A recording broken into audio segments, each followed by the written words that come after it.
Hello everyone and good morning. My name is Vivek Sharma and today we will be discussing about genocide in Gaza. इसके बारे में discuss करेंगे. Typhoon missile system Japan में, इसको discuss करेंगे. Heavy rainfall hilly area में, इसको discuss करेंगे.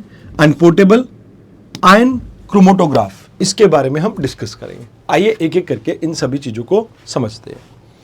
देखिए, जैसा आप सभी को पता है कि अक्टूबर 7, 2023 को एक अटैक कंडक्ट किया जाता है इजराइल के ऊपर हमास के द्वारा, जहां पर बहुत सारे इनोसेंट लोगों की डेथ होती है, जिसके रिटेलिएशन में जो इजरायली आर्मी है वो गाजा के ऊपर अटैक करती है. एंड अब यूएन की एक एजेंसी है, आपकी UN independent international commission for inquiry on occupied Palestine including including Jerusalem and Israel.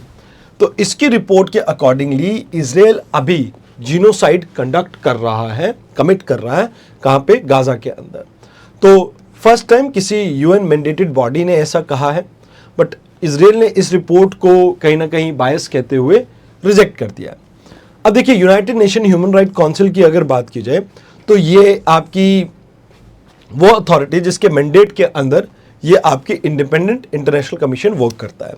ये humanitarian law, human rights and even possible war crime के लिए चीज़ों को इंस्पेक्ट करता है एंड अकॉर्डिंगली अपनी रिपोर्ट जनरल असेंबली और ह्यूमन राइट कमीशन को प्रोवाइड करता है. अब इस पूरी चीज़ को समझने के लिए, रिपोर्ट को समझने के लिए आपको सबसे पहले कन्वेंशन को समझना होगा. 1948 के convention on prevention and punishment of crime of genocide. अब ये 1948 में आया था, फोर्स में आता है 1951 में. इंडिया इसका पार्टी है. अब इसमें यह कहा जाता है कि भाई अगर आप डिस्ट्रॉय करते हो किसी पार्ट को या पूरे एरिया को, नेशन को, एथनिक या रेशियल या रिलीजियस ग्रुप को, तो ये जेनोसाइड की डेफिनेशन के अंडर आती है. अब इसमें कई चीज़ें होती हैं जो आप कर रहे हैं, तो इसमें जेनोसाइड की कैटेगरी में वो आ सकता है.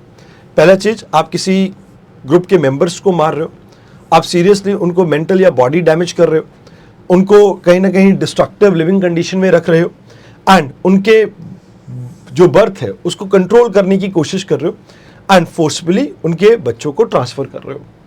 तो कहते हैं कि ये बर्थ वाले हिस्से को छोड़ दीजिए, तो बाकी 4 के 4 जो हैं, ये चारों कंडीशंस कहीं ना कहीं इजराइल वायलेट कर रहा है, ऐसा इस ग्रुपिंग का कहना है. अब इसमें जो रिस्पॉन्सिबिलिटी है ये इजराइल की स्टेट की, स्पेसिफिकली उनके प्रेसिडेंट आइजैक की, बेंजामिन जो उनके प्राइम मिनिस्टर हैं, एंड फॉर्मर डिफेंस मिनिस्टर जो कि ग्लैंड थे. तो इन तीनों की यहाँ पर कोर रिस्पॉन्सिबिलिटी बताई गई कि ये जीनोसाइड को कमिट कर रहे हैं. तो ये मैंने आपको बताई दिया कि किसके रिस्पॉन्स में ये पूरा हुआ था.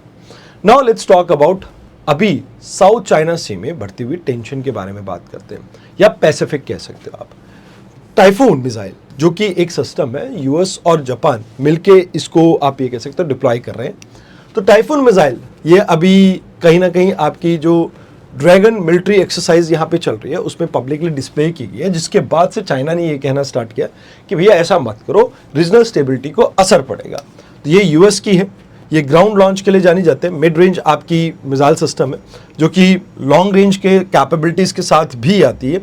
इसमें standard missile 6 and Tomahawk cruise missile ये दोनों ही इंक्लूड की जाती है. 500 से 1600 किलोमीटर की इसकी रेंज है, एंड इसको ईजिली आप डिप्लॉय कर सकते हैं, एंड हाई प्रिसीजन के साथ आती है, जिसकी वजह से चाइना की थोड़ी नींद इस एरिया में हराम हो रखी है. आइए अब बात करते हैं थर्ड आर्टिकल की. इस साल जैसा कि आप सभी को पता है, सितंबर मंथ में जो रेनफॉल है ओवर एंड अबव बहुत ज़्यादा हमें देखने को मिली है. मतलब आप ये मान के चलो सितंबर में 34% सरप्लस देखने को मिला, एंड उसके अलावा ओवरऑल रेनफॉल 67% अबव नॉर्मल आपकी रही है. अब ज़्यादातर इसके पीछे रीज़न ये बताया जा रहा है कि भाई उत्तराखंड, हिमाचल के अंदर आपको एक्सट्रीम रेनफॉल इसलिए देखने को मिली है, उससे रिलेटेड इवेंट्स इसलिए देखने को मिले क्योंकि जो मॉइस्ट एयर है मानसून की, जैसे ही वो माउंटेन के कांटेक्ट में आती है, जैसे लेट्स से ये माउंटेन है, ये एडियाबैटिकली राइज करती है, क्लाउड फॉर्म करते हैं, जिसकी वजह से इंटेंस रेनफॉल यहाँ पे होती है. तो स्टीप स्लोप और रैपिड अपलिफ्टमेंट के कारण एयर मास के ये आपकी कंडेंसेशन होके बहुत तेज बारिश हो रही है.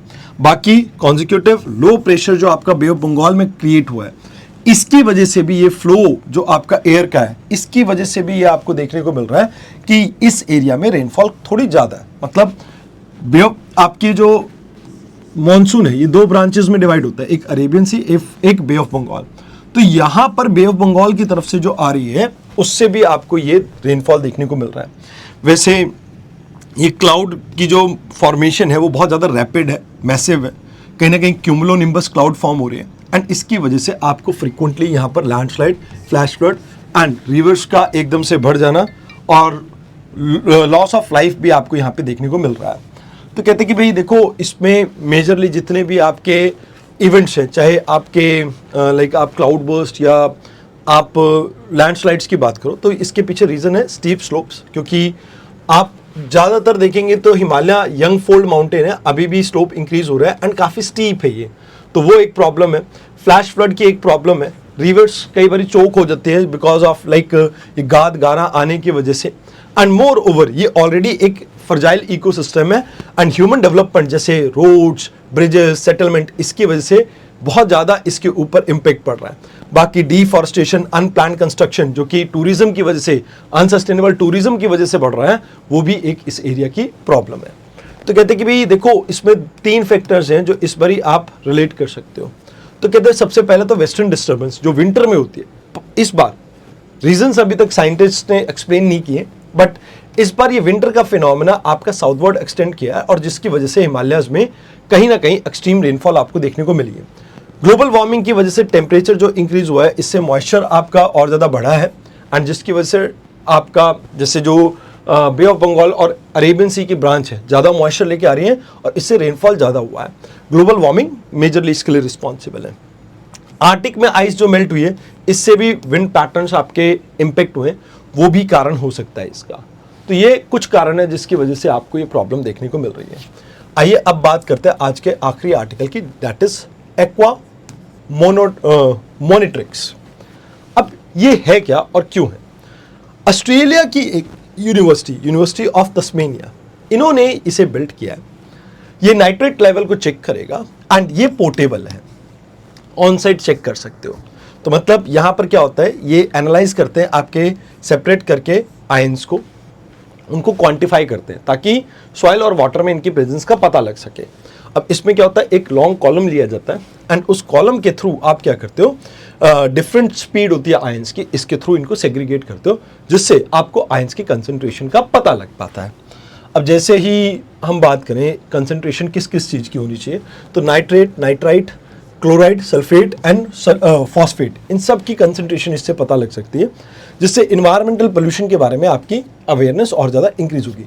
ऑल्दो नॉर्मली अगर हम बात करें बहुत ज़्यादा बल्कि और कॉस्टली होता है, बट अभी जो यहाँ पर बनाया गया है इसमें लो प्रेशर और शॉर्ट कॉलम है, तो जिसकी वजह से and more over sodium chloride का इस्तेमाल किया गया, जिसकी वजह से ये काफ़ी कॉस्ट इफेक्टिव रहेगा एंड आने वाले समय में इन्वायरमेंट के कंसर्न्स को एड्रेस करने में हमें हेल्प करेगा, जहाँ पर पोल्यूटेंट के कंसंट्रेशन को हम बेटर वे में समझ पाएंगे। इवन एग्रीकल्चर में भी आपकी सॉइल हेल्थ के टेस्ट के लिए ये काफ़ी कारगर साबित हो सकता है। तो दीज आर द थिंग्स जो आपको यहाँ पे समझनी थी। वैसे ये काफ़ी अफोर्डेबल भी रहेगा, ये भी आप याद रखें। This is the thing that we have to discuss. आज के लिए इतना ही, धन्यवाद।